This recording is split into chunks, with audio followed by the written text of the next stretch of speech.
in collaborazione con Pilotto e Beghetto Pregiata Macelleria. Da oltre 40 anni la carne è il nostro lavoro quotidiano. Assaporate la cultura della carne pregiata.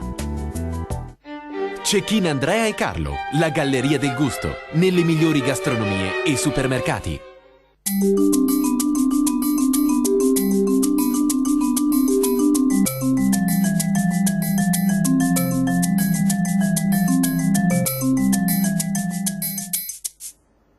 Ore 13, ben ritrovati ad una nuova puntata della nostra trasmissione. Oggi parliamo di un tema ovviamente natalizio, attualissimo. La tradizione si fa magia perché il periodo che precede il Natale è davvero magico in Trentino Alto Adige. Tradizione ma anche usanze sono rimaste vive ed è un territorio in cui si respira ancora l'aria di festa, un'aria veramente autentica e familiare. La festa più attesa dell'anno naturalmente in Trentino Alto Adige è il Natale, ma ce ne sono anche molte altre. Un Natale che appunto in questo luogo ha veramente il sapore della tradizione e della cultura mitteleuropea alpina. I centri storici si animano con le luci, insomma a prevalere sono i profumi, i colori e i mercatini di Natale che insomma sono veramente qualcosa di spettacolare da vedere. Oggi in particolare vi raccontiamo dei mercatini di Bolzano che sono veramente i più suggestivi e i più emozionanti. Lo facciamo in compagnia dei miei ospiti. In studio con me c'è Roberta Agosti, direttrice dell'azienda di soggiorno e turismo di Bolzano, ben trovata nei nostri studi. Grazie, buongiorno. Poi abbiamo Agnes Oberhauser, Feltraia, ho detto bene il nome? Bene, perfetto, buongiorno anche a lei. E Adriana Azzalini, la nostra artigiana, ben trovata anche a lei nei nostri studi. Grazie. Noi siamo in diretta, aspettiamo le vostre telefonate al numero che vedete in sovraimpressione qui in basso ed è lo 0422 1626 798. Allora, come avete potuto vedere dall'inquadratura totale, oggi il nostro studio ci fa immergere un po' nel Natale. Possiamo dire di aver portato un po' di Bolzano, un po' del Trentino Alto Adige qui nel nostro studio. Roberta, parto proprio da lei perché, come abbiamo detto, il Natale è una delle feste più sentite in Alto Adige, è così? È così, è corretto, e direi anche il periodo che precede il Natale. Per noi l'Avvento è un momento molto particolare. L'Avvento inizia 4 settimane prima, finisce l'anno liturgico e poi inizia la prima domenica d'Avvento. È un momento particolare non solo dal punto di vista religioso, perché ovviamente le radici affondano nella religiosità e nel cristianesimo in particolare, ma è un momento particolare perché ci prepariamo attraverso tante cose a festeggiare il Natale. È molto bello, quindi si riscopre il piacere di stare in famiglia, di stare insieme. Lo stesso mercatino di Natale di cui parliamo in realtà è un grande momento di socialità, e questo ci piace sottolinearlo perché non è solo commercio, ma è proprio un modo per ritrovarsi in piazza e prepararsi lentamente e coi tempi di una volta, senza correre troppo, a questa grande festa di Natale che è poi la più importante dell'anno, soprattutto se pensiamo ai più piccoli. I bambini l'aspettano con trepidazione perché aspettano naturalmente da tutto l'anno l'arrivo dei doni, ma è una festa molto sentita anche per gli adulti perché è un modo, come diceva lei, per ritrovarsi, per socializzare, no? Per fare delle cose insieme. Noi ne abbiamo portato un piccolo esempio quest'oggi perché volevamo concretamente presentare quello che abitualmente facciamo nelle nostre case, e io credo che ognuna di noi qui possa veramente dire di fare almeno una, se non più, delle cose che abbiamo portato qui oggi, perché è un bel momento per stare insieme, è un modo per creare delle cose, per stuzzicare di nuovo la creatività, ma soprattutto per imparare a parlare con calma, a sedersi attorno a un tavolo, ad accendere appunto le candele della corona d'Avvento, anche a dire una preghiera. Ecco, certamente. Dicevamo che appunto i mercatini di Natale sono caratterizzati dalle caratteristiche bancarelle, però le tradizioni si sentono perché sono molto vive in ogni singola famiglia. Noi partiamo oggi a raccontare della tradizione culinaria che insomma è forse una delle più sentite nel periodo natalizio, in particolare quella dedicata ai dolci, che sono un aspetto importante naturalmente. Sì, cominciamo dal dessert quasi alla rovescia. anche perché sono le prime cose che prepariamo durante l'Avvento, cioè quando si ha tempo ci si riunisce in famiglia, si preparano gli ingredienti, si cuociono questi pasticcini, ne abbiamo portati di varie fogge per farli assaggiare. Purtroppo non possiamo condividere con gli spettatori il profumo che sale da questi, Lo da questi farò io piatti. a nome di tutti i telespettatori. Speriamo che lo possa fare tu. Abbiamo portato alcuni esempi di biscotti, possiamo partire da quelli più tradizionali al burro, è molto divertente farli anche con i bambini che tagliano le formine, insomma si informano per qualche minuto, sono burro, farina, uova, ci sono quelli arricchiti con la vaniglia, molto delicati e molto friabili anche, si spezzano facilmente, quindi bisogna essere un po' esperti a maneggiare l'impasto. Naturalmente si possono anche, come dire, immergere nella cioccolata, sono ancora più ricchi. Poi abbiamo le Linzer, abbiamo questi Spitzbuben che tradotto letteralmente significa dei birichini, sono veramente golosi perché hanno il biscotto al burro, la marmellata e qui la cioccolata o lo zucchero al velo. Il dolce tipico di Bolzano però è lo Zelten si ritrova nelle antiche ricette, ne abbiamo trovato testimonianza in un vecchio libro di una famiglia nobile bolzanina, i von Zallinger, dove c'era la ricetta dello Zelten, che non è altro che un panforte molto ricco di frutta secca e frutta candita che a Bolzano si trovava. Bolzano era una città commerciale, quindi si scambiavano veramente anche prodotti da nord e a sud e arrivava di tutto, di farina ce n'è pochissima, quindi è un dolce molto ricco, molto profumato, va tagliato sottilissimo, così sprigiona proprio i suoi aromi ed è un buon fine pasto, veramente un dolce molto ricco, ma anche il Christstollen, che è proprio una specie di panettone basso di Gesù Bambino, proprio il Christ. Questo ha origini nordiche invece ed è un pane lievitato, è molto, molto ricco anche questo di burro, di frutta candita e uvetta. Pensa che viene immerso alla fine nel burro fuso. Mamma mia. Quindi proprio si arricchisce non è proprio light. Non è proprio light, anche questo va tagliato sottile e possibilmente deve essere lasciato un po' a temperatura ambiente, così anche lì il burro sprigiona proprio tutti i suoi profumi e la sua ricchezza. E questi dolci noi abitualmente li prepariamo a casa, in realtà il mercatino è proprio questo, è portare in piazza quelle che sono le nostre tradizioni che viviamo ancora oggi nelle nostre case. Tra l'altro la frutta secca, se non sbaglio, era qualcosa di veramente pregiato che solo pochi potevano permettersi un tempo. Certamente, proprio e testimonianza nel fatto che questa ricetta fosse contenuta in una delle famiglie più potenti e più nobili della città di Bolzano. Però devo anche dire che a Bolzano c'era un'orangerie proprio nei pressi di Castelmareccio, lungo il muro. Il Castelmareccio è ancora un castello che si trova nei pressi del centro storico, stranamente in basso, quindi non è un castello di difesa o di controllo, ma una vera e propria residenza e accanto a questo castello c'era proprio una coltivazione di arance e di limoni che venivano anche usati, naturalmente poi trattati in un certo modo per fare questi dolci. Certo.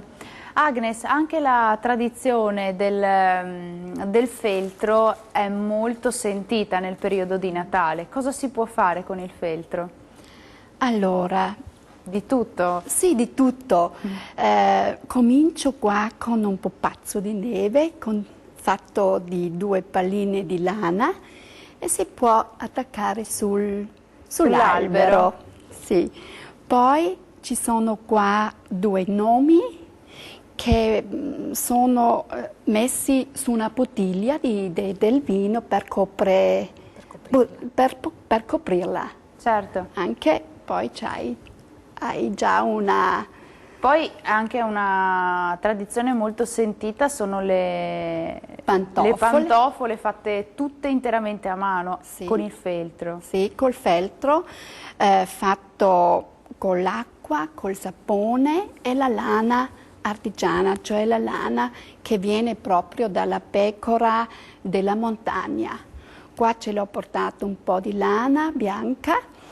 Questa è già lavata, cardata e messa in un fleece. Quindi è più facile da lavorare? Sì, sì. Questi sono fiocchi della pecora, tinti. Vengono colorati, sì? Sì, con erbe naturali. Cioè non vengono utilizzati dei prodotti, dei coloranti chimici? Sono proprio naturali questi. questo è il verde delle carote, per esempio, fatto col... Il verde delle carote dal giallo? Sì, poi diventa il giallo. Sì. Ah, ho imparato una cosa nuova oggi. E poi abbiamo visto anche gli angioletti, anche questi sono sì, naturalmente natalizi al 100%. Sì, e questo li faccio. Ecco, invece, signora Adriana, lei cosa ci sta cominciando a fare oggi? Un'altra tradizione molto sentita nel periodo natalizio. Sì, come diceva prima Roberta, le famiglie si riuniscono, ma l'Avvento inizia molto tempo prima, a parte le 4 settimane precedenti il Natale, ma inizia proprio con la raccolta del materiale, perché in Alto Adige si fanno le corone usando materiale naturale. Quindi se si gira, si fa una passeggiata nei boschi o ci si trova da qualche parte, si incominciano a raccogliere le pigne, le ghiande, tutte queste cose, le castagne, quando è il periodo di castagne. Si utilizzano anche materiali come, non so, i gusci delle noci, si mangiano le noci, si tengono. Una delle corone più belle fatte proprio con il materiale naturale e i noccioli di prugna, di ciliegia, di pesca, tutto materiale naturale. Quindi si comincia a raccogliere tutto durante l'anno, si mette Sì. da parte per il periodo dell'Avvento dove appunto si fanno le corone. Allora noi ci fermiamo per una breve pausa di pubblicità, rimanete con noi perché abbiamo ancora molte tradizioni dell'Alto Adige da raccontare insieme. A tra poco. In collaborazione con Pilotto e Beghetto Pregiata Macelleria. Da oltre 40 anni la carne è il nostro lavoro quotidiano. Assaporate la cultura della carne pregiata. Cecchin Andrea e Carlo. L'arte della pasta fresca. In collaborazione con Pilotto e Beghetto Pregiata Macelleria. Da oltre 40 anni la carne è il nostro lavoro quotidiano. Assaporate la cultura della carne pregiata. Cecchin Andrea e Carlo. L'arte della pasta fresca. Ore 13, ben ritrovati in studio, sempre in diretta e sempre per parlare di tradizioni dell'Alto Adige, tradizioni molto sentite, come abbiamo detto durante la prima parte della nostra trasmissione, tradizioni che sono sia culinarie ma insomma che poi ne portano veramente moltissime nel periodo soprattutto natalizio. Io mi sposto subito dalla nostra artigiana Adriana perché poco fa ci stava raccontando della corona dell'Avvento. Adesso noi ne abbiamo accese 3 candele perché l'ultima candela si accenderà l'ultima domenica prima di Natale, se non sbaglio. Ma come nasce la tradizione della corona dell'Avvento che abbiamo detto essere molto sentita perché le famiglie la fanno ancora e si riuniscono per farla ancora? Sì, nasce in un orfanotrofio dove per allietare diciamo, il periodo natalizio sono state prese 24 candeline e ogni giorno se ne accendeva una. Oltre alle 24 candeline c'erano anche 4 candele che segnavano le 4 settimane precedenti, diciamo, l'Avvento. Quindi ogni settimana si accende una candela, quelle delle candeline ormai è una tradizione che non penso si usi più, però quella delle 4 candele è rimasta. Si è spostata poi nelle case di tutte le famiglie del nord, diciamo così, perché non è che l'abbiamo solo noi la tradizione dell'Avvento delle 4 candele. Però è molto sentita. Molto insomma. sentita, molto sentita. La corona tradizionale è proprio semplice come questa che abbiamo qui davanti, che è presentata con il pino, che è uno dei simboli. È molto anche facile da fare, molto no? semplice, adesso ve ne faccio una, ve la faccio vedere. È molto semplice, però il pino, che è già un simbolo sempreverde, natalizio, poi si utilizzano questi materiali che, come dicevo, si raccolgono durante il periodo Annuso autunnale. Vedo certo, anice, certo. gusci di noce. Anice stellato, ma per esempio avanza un pezzo di noce moscata, non si può più grattugiare, si può mettere nella corona, perché tutto quello che è profumo è anche piacevole. Immagino poi che profumi ci siano nella casa, certo, no? la cannella, io sto preparando dei piccoli mazzetti Molto di cannella. natalizia la cannella. Sì. E poi le famiglie si riuniscono intorno a questa corona, si riuniscono per la colazione, per il pranzo e per la cena e si accende la candelina. Si pranza, si cena o si fa colazione con la candelina accesa e ogni settimana appunto se ne accende una per arrivare a Natale. La signora Adriana fuori onda mi raccontava che lei va proprio a scovare, a raccogliere nel bosco, a cercare quelle cose che possono arricchire la corona che poi farà nel periodo natalizio. Abbiamo qui, potete vedere, ci sono dei gusci di ghiande, delle ghiande, ci sono delle pigne, ci sono delle castagne, dell'ipocastano, ma io utilizzo proprio tutto. Questi sono dell'albero del cielo, Himmelbaum, mi viene sempre in mente il nome tedesco. Però ci sono anche le cose come le coccole di rosa, ci sono le arance che noi utilizziamo, perché l'arancio comunque è una delle cose, diciamo che è ultimamente che si introducono queste cose, perché inizialmente la cosa era molto semplice. Ma anche il materiale... semplicemente con un arancio tagliato a fette, fatto seccare, si può profumare una corona dell'avvento. E la cosa importante era che comunque intorno a questa corona si riunivano le famiglie e i bambini sono sempre coinvolti, come sono coinvolti nel fare i biscotti, come sono coinvolti nella preparazione dell'albero. La corona d'avvento, sia nella preparazione che nella raccolta, è un momento proprio della famiglia. Certo. E questa è una cosa che a me piace molto, diciamo, come tradizione, proprio perché si è perso un po' questo valore, no? Questo di trovarsi insieme, di mangiare insieme, di chiacchierare insieme, ma anche di decidere come fare insieme. Certo, è un modo appunto per ritrovarsi, proprio perché forse la vita di oggi è un po' frenetica, c'è sempre meno tempo per dialogare, quindi è bello il concetto di trovarsi tutti insieme, di fare qualcosa tutti insieme. Grazie Adriana, io la lascio intanto continuare con la corona e mi sposto da Agnes, perché Agnes sta continuando anche lei a fare qualche piccola meraviglia. Cosa sta facendo Agnes adesso? Io faccio adesso questo piccolo angelo fatto con un ago speciale. Come mai è un ago in particolare questo? Questo è un ago dove ci sono dei ganci alla fine.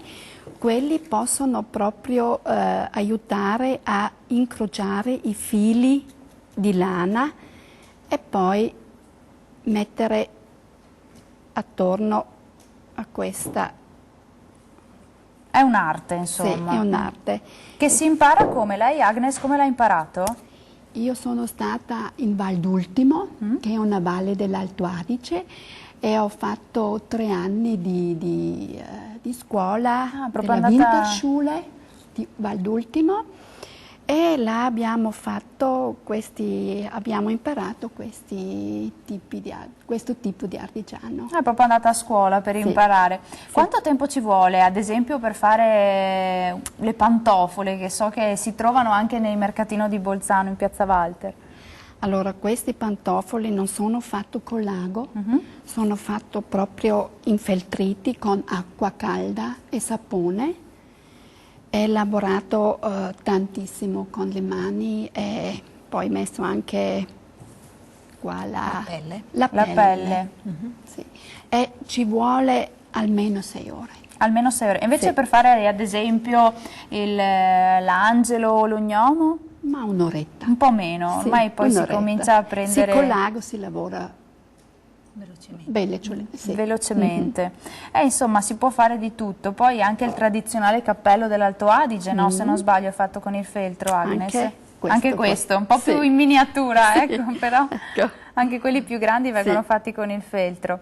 Allora, io intanto la ringrazio, la lascio continuare con la sua piccola meraviglia. Torno a sedermi per parlare con Roberta di un'altra tradizione molto importante. Voi ci avete portato oggi l'albero e anche 2 presepi.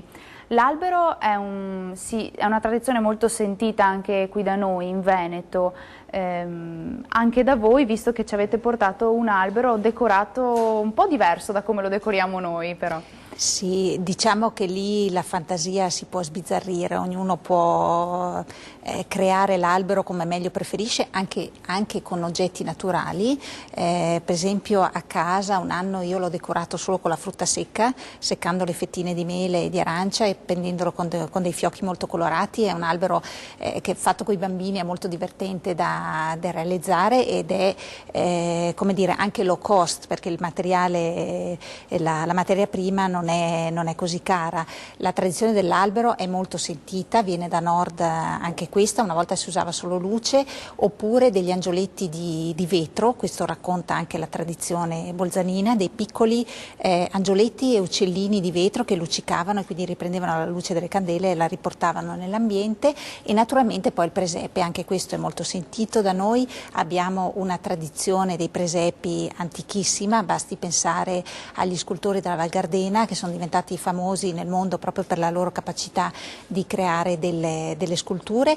Oggi ne abbiamo portati 2 esempi solo per... Ce li ha dati, tra l'altro ce li ha gentilmente concessi un artista, un artigiano altoatesino che lavora al legno, no? Sì, che si chiama Manuel Chager, è più un artista ormai che non solo uno scultore, si sbizzarrisce, naturalmente fa anche le cose tradizionali, il suo negozio è veramente una mostra di presepi, è situato proprio in centro a Bolzano, quindi abbiamo portati 2 esempi, uno un po' più tradizionale e l'altro che stiamo vedendo, che è quello che stiamo vedendo con il legno colorato, e un altro invece un po' più moderno per chi ha uno stile, un ambiente a casa un po' più moderno, oppure semplicemente a chi piace di più una cosa più stilizzata. L'altro è un legno lasciato col colore naturale, è un legno d'acero, molto bello anche questo, molto semplice. In realtà abbiamo fatto una piccola forzatura perché il Gesù Bambino dovrebbe entrare nella sua culla solo alla vigilia di Natale. Noi qui certo. per rendere la cosa più chiara l'abbiamo già sistemato nel suo posto.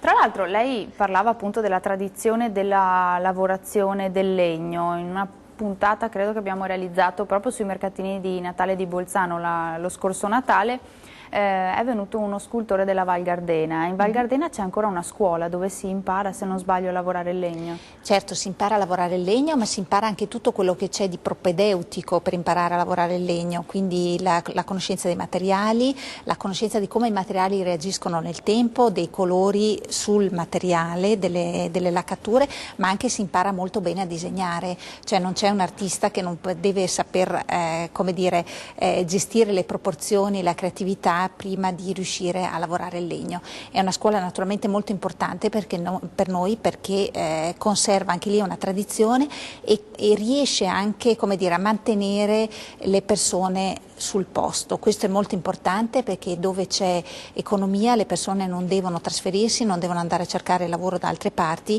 e quindi mantengono anche preservato il territorio. E poi è bello sapere che ci sono anche dei giovani che vogliono mantenere viva la tradizione e imparare un mestiere come quello della scultura del legno. Questo è molto bello in Alto Adige perché qualsiasi mestiere manuale ha lo status dei mestieri più intellettuali. Questa è una grande risorsa perché naturalmente non solo l'artigianato artistico ma anche l'artigianato in generale sopravvive proprio perché c'è questo orgoglio di saper usare macchinari, mani e materiali. Noi ci fermiamo per l'ultima breve pausa di pubblicità, rimanete con noi perché continueremo ancora con le altre tradizioni natalizie dell'Alto Adige, a tra poco.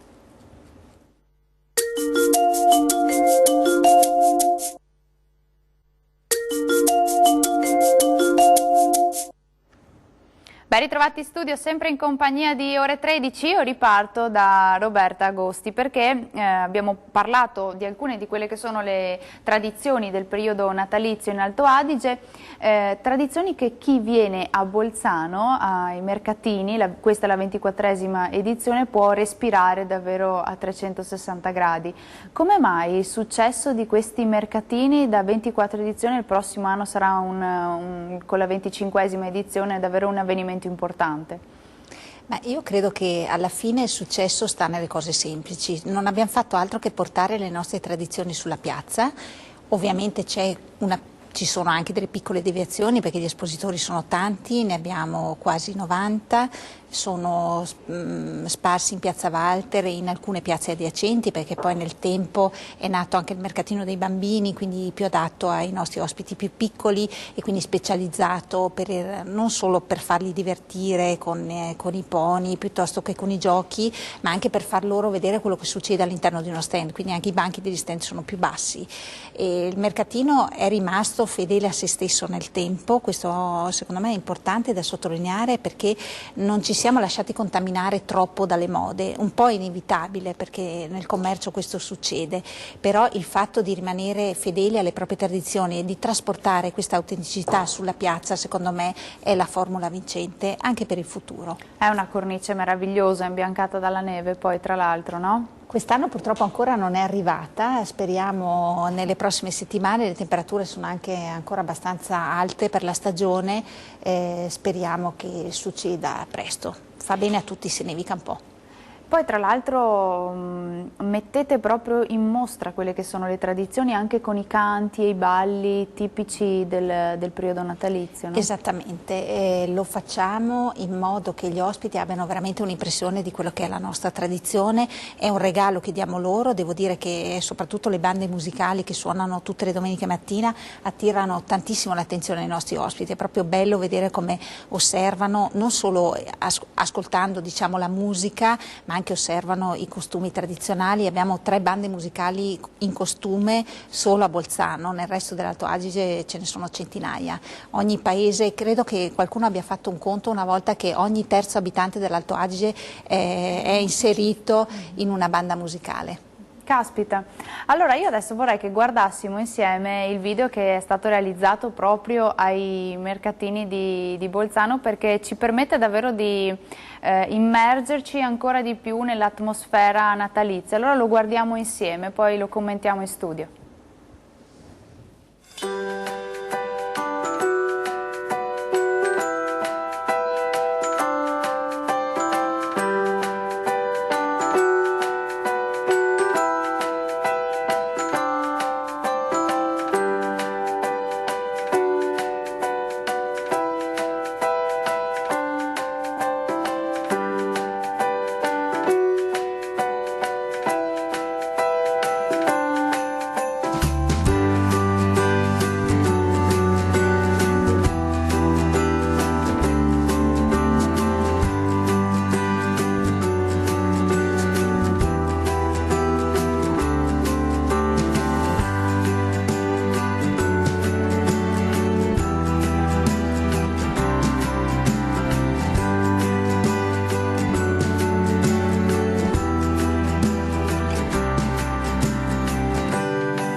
Un'atmosfera, Roberta, di spensieratezza, di serenità, di leggerezza, che ci ha un po' contagiato anche qui in studio, no? Vedere queste immagini e sentire questa musica. Speriamo, è proprio quello che si vive sulla piazza, anche quando è molto affollata, nei sabati e le domeniche in cui contiamo migliaia di visitatori che vengono incuriositi e passeggiano fra una bancarella e l'altra. Quella è l'atmosfera che si respira, ed è proprio questo lo scopo, perché poi in realtà c'è il mercatino di Natale, ci sono gli altri mercatini che ruotano sulle piazze attorno, ma è proprio tutta la città che vive questa atmosfera, perché se si passeggia sotto i portici o si va in Piazza delle Erbe oppure si visitano i musei, è proprio un momento magico per tutta la città. È un momento magico, insomma, anche un po' per noi che abbiamo avuto modo di vederlo attraverso queste immagini. Adriana continua con la decorazione, no, della corona dell'Avvento. Adriana collabora insieme anche ad Agnes con una cooperativa, la cooperativa sociale Manu. Di che cosa si occupa questa cooperativa? Sì, di mettere in relazione delle persone, questa è la cosa più importante secondo me, perché al Manu può accedere chiunque, quindi dai bambini dai 6 anni in su fino agli adulti, e ci sono anche tanti anziani, persone sole, persone disabili, tutti possono usufruire del Manu. Ci sono dei laboratori aperti, che vuol dire semplicemente che non serve la prenotazione, poi ci sono anche dei laboratori ben specifici, come potrebbe essere, non so, la scultura. Allora si invita un grande artista e con questo grande artista si fanno determinate cose. Ha tantissime possibilità, cioè dal feltro al cucito, alla vetrofusione, abbiamo il disegno creativo, abbiamo l'encaustic, che è una cosa che non tutti conoscono, che è un metodo, un modo di disegnare utilizzando il calore, il ferro da stiro. Ho scoperto recentemente, perché neanche io conoscevo l'encaustic in tedesco, che addirittura risale agli antichi greci, l'hanno usato gli egiziani e l'ha usato anche Leonardo. Sono rimasta quasi scioccata nello scoprire che questa tecnica, che sembrava, non so, niente, perché in effetti è semplicemente colore a cera, con tanta cera d'api, colore naturale, e un calore, un ferro da stiro. E voi insegnate questa tecnica, sì. Insegnate anche a fare le corone dell'Avvento, in particolare lei lavora anche il vetro, infatti ci ha portato qualche esempio delle sue creazioni. Sì, possiamo fare qualsiasi cosa, chiunque può fare qualsiasi cosa, perché abbiamo a disposizione degli insegnanti in queste giornate aperte, chiamiamole così, dove possono accedere senza prenotazione. Quindi abbiamo un prospetto, diciamo, settimanale, dove si può veramente usufruire di qualcosa da utilizzare, da usare con le mani, cioè con l'uso delle mani si crea, si realizza qualcosa, ma la cosa più importante, secondo me, del Manu è proprio quello di mettere in relazione le persone. Certo. E questa è una cosa che non fanno tante persone, perché al Manu si chiacchiera, al Manu ci si confronta, al Manu si portano le tecniche, chi conosce qualcosa lo porta, chi ha abilità particolari le mette a disposizione. E questa è la cosa che a noi piace molto. E Agnes, si impara anche a creare con il feltro al Manu, vero? Sì. Insegnate a lavorare il feltro? Sì. Corsi per i bambini, corsi per adulti, a fare le pantofole. A fare delle piccole cose Sì. che poi possono servire. Sì. E i bambini invece come si comportano a lavorare il feltro? Ma sono sempre molto felici quando hanno poi alla fine il prodotto che loro hanno creato. Quello per loro è importantissimo. È una grande sì. soddisfazione. Sì. Tra l'altro, Roberta, se non sbaglio, questi laboratori vengono fatti anche all'interno del museo mercantile, o sbaglio? Sì, è una cosa di cui ci siamo resi conto con l'esperienza organizzando i mercatini, che le persone volevano naturalmente sapere cosa c'è dietro le cose che trovano nelle bancarelle, per cui per il secondo anno abbiamo proposto questi laboratori dove possono partecipare gratuitamente tutti gli ospiti del mercatino e anche i bolzanini ovviamente che volessero farlo, in un luogo molto particolare, perché la Camera di Commercio ci ha messo a disposizione la sala delle aste all'interno di Palazzo Mercantile. È un palazzo molto prestigioso nel centro storico, dove abbiamo appunto una grande tavolata dove le persone appunto si conoscono, chiacchierano, fanno le cose insieme grazie alle mani esperte e all'esperienza di queste nostre signore, e poi si possono anche fare altre cose. Noi abbiamo allestito un piccolo angolo di lettura, quindi se qualcuno vuole leggersi la leggenda o la favola di Natale si può accomodare, anche magari i mariti un po' stanchi di questo affaccendarsi negli acquisti si possono sedere lì a riposarsi un pochino mentre le mogli girano per la città. Questo caso lo cito perché succede abbastanza spesso, e abbiamo anche un angolo per i bambini dove i bambini possono essere lasciati custoditi.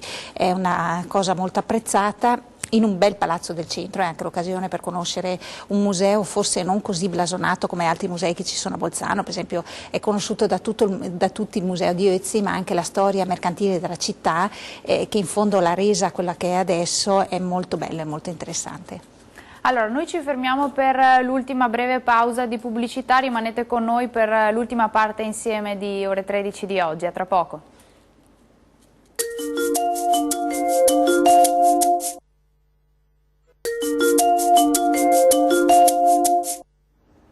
Ultima parte di Ore 13, ben ritrovati in studio. Abbiamo parlato delle tradizioni altoatesine nel periodo natalizio, in particolare con Roberta abbiamo spiegato i dolci che sono una parte fondamentale, però il pranzo di Natale solitamente come si compone in Alto Adige? Cosa si mangia il 25 dicembre? È difficile da dire perché l'Alto Adige è un incontro di culture e tutte le culture hanno portato con sé le tradizioni gastronomiche di provenienza. L'Alto Adige è italiano da non molto tempo, da quasi 100 anni, è stato oggetto di una grande immigrazione nel secolo scorso in più fasi, per cui ogni famiglia ha portato con sé la tradizione di origine e questa si manifesta soprattutto a Natale, mentre la tradizione altoatesina prevede invece una cena molto parca e la grande festa è quella della vigilia. Normalmente si mangia una minestra di brodo con dei crostini fatti col pane e la milza, molto saporiti, molto buoni, e poi si mangiano i biscotti, e la vera festa con i bambini si fa il 24, quindi Gesù Bambino arriva il 24 a portare i doni per i bambini. Quindi si aprono i regali il 24? Quindi si aprono i regali il 24, mentre la tradizione italiana, più o meno di tutte le regioni, prevede invece uno spostamento verso il 25, quindi il 24 si mangia a seconda delle abitudini o il pesce o i bolliti, e il giorno dopo si fa il grande pranzo di Natale con i pasticci, gli arrosti, insomma tutto quello che ne va. Diciamo è una festa molto impegnativa anche da questo punto di vista, però è bello perché ci sono anche qui degli incontri di culture, soprattutto a tavola. Noi diciamo sempre che la convivenza passa sempre dallo stomaco, perché quando le donne di casa imparano a fare rispettivamente o i canederli o gli spaghetti, credo che questo sia l'inizio di un avvicinamento, di un vivere bene insieme. Il Trentino Alto Adige però è anche una regione che ha grande tradizione di vini, è così? È vero, anche questo, abbiamo un'eccellente paletta di vini, ormai negli ultimi anni la qualità è diventata veramente un'icona della nostra produzione, anche al mercatino di Natale abbiamo uno stand dei vini dell'Alto Adige, soprattutto dei vini di Bolzano.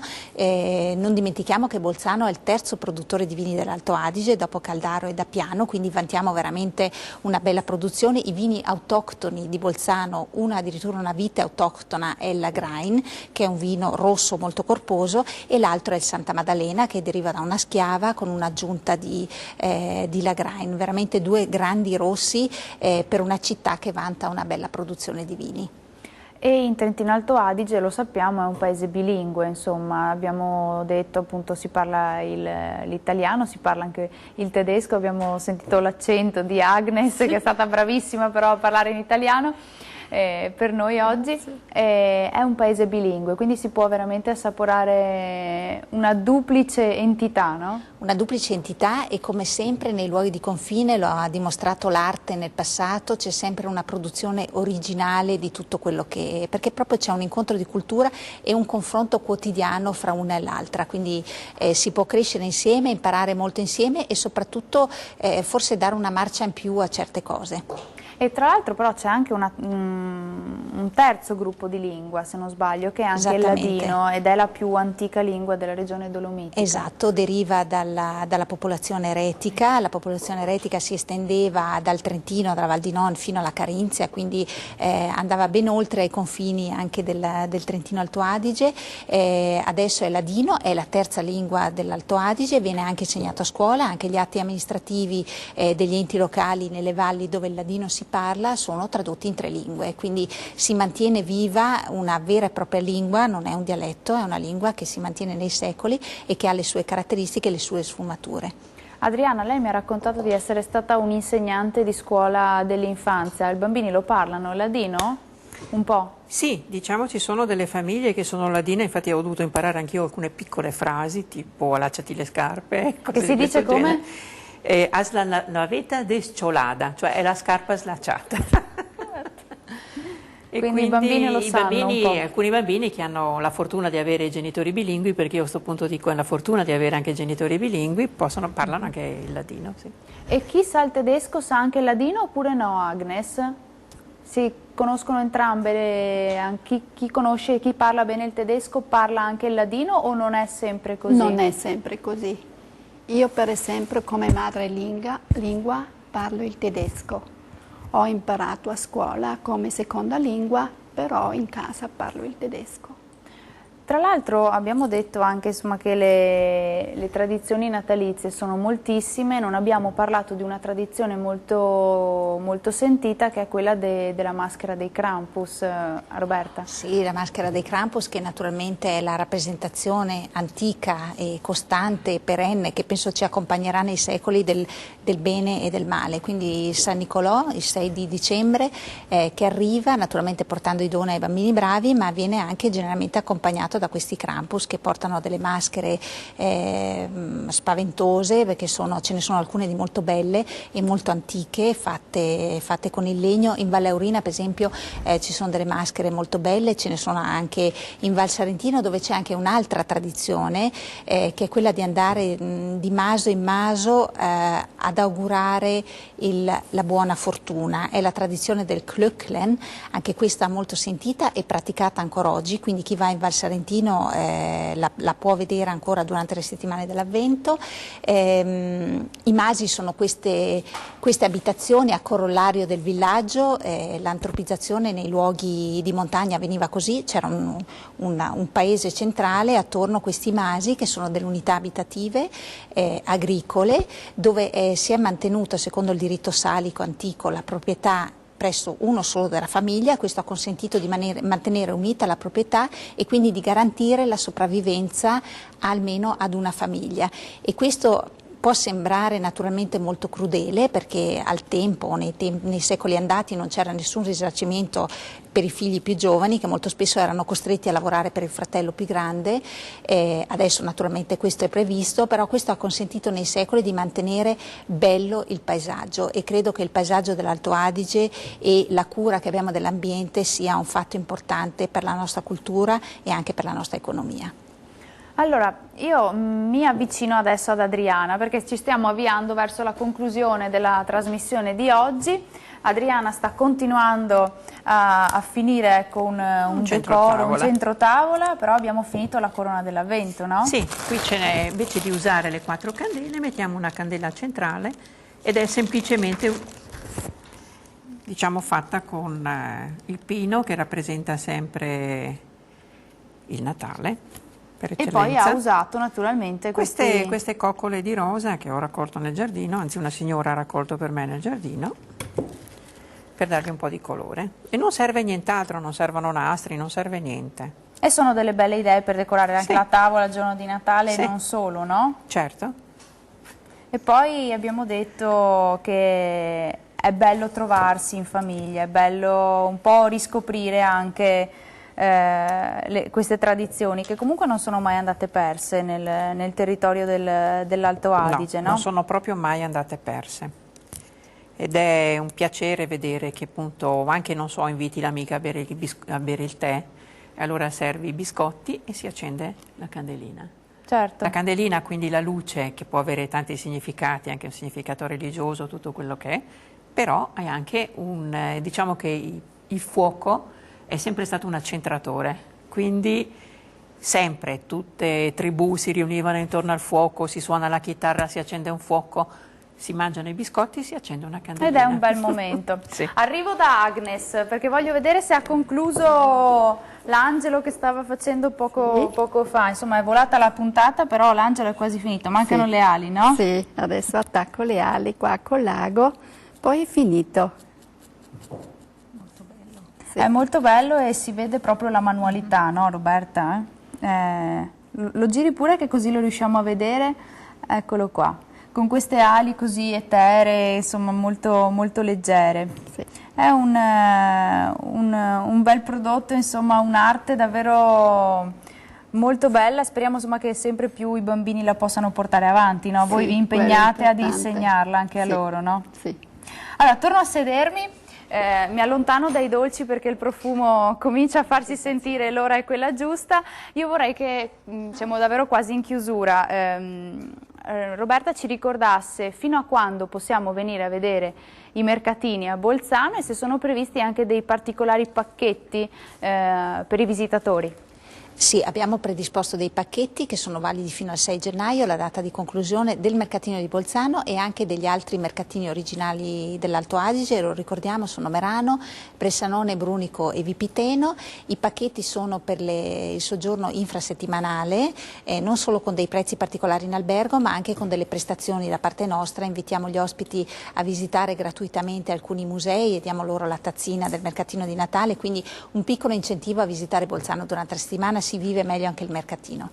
Fino a quando appunto abbiamo? Fino al 6 di gennaio. Fino al 6 gennaio con questi pacchetti molto, molto vantaggiosi, ecco, per assaporare ancora di più lo spirito del Natale, ma poi per portarselo dentro il più a lungo possibile, perché ci fa stare bene, no? Esatto, è quello che noi ci auguriamo sempre, portarsi via un pezzo di Bolzano per vivere meglio le feste e infatti noi questo è l'augurio finale che vogliamo fare, vogliamo approfittare anche di questa occasione per augurare veramente buone feste a tutti. E noi ovviamente ci accodiamo a Roberta nell'augurio appunto delle buone feste a tutti i nostri telespettatori. Purtroppo siamo in chiusura, speriamo di avervi, eccolo lì è finito, Adriana ha finito col suo centro tavola, noi purtroppo siamo in chiusura, ma speriamo di avervi fatto venire voglia di andare a visitare questi mercatini. Ringrazio davvero di cuore Roberta Agosti, Agnes Oberhauser e Adriana Azzalini di essere state con me a ore 13 e averci parlato del Natale in Trentino Alto Adige.